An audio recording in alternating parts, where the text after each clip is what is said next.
Tontolo vaovao hafa tanteraka kosa naharitra ora maromaro ny fitsarana ilay ratsy fandoavana volan'ny mpamatsetana eo anivon'ny ministeran-jony sy ny arena anaty rano tsy mbola nisy anefa ny didy izay navoaka ny fitsarana momba ity raharaha ity. Ny andinindiny vaovao. Ny 10 septambra ho avy izao no hamoaka ny didy mikasika ny ratsy fanefana ny volan'ny mpamatsetana eo anivon'ny ministeran-jony sy ny arena anaty rano.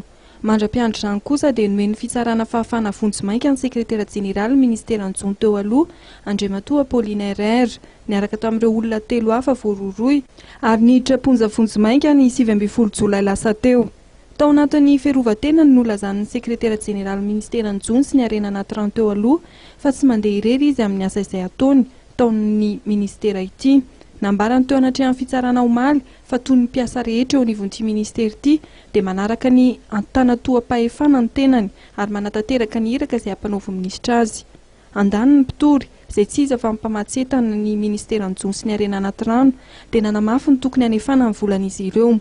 Kanefa mametraka ihany izy ireo amin'ny valiteny izay netiny teo anivon'ny ministeran-jony sy ny arena anaty rano izay nilaza fa vonona nefa ny volan'ny mpamatsetana ara-dalàna. No Maria mpitory hatrany fa ny taratasy izay nomena azy ireo no efa tsy ara-dalàna ary miahiahy amin'ny hoavin'ny fanefana ny volan'izy ireo ny mpamatsetana. Apetraka amin'ny fitsarana hoy mpitory ny fandiniana ity raharaha ity, tsy misy didy izay navoaka ny fitsarana aloha omaly.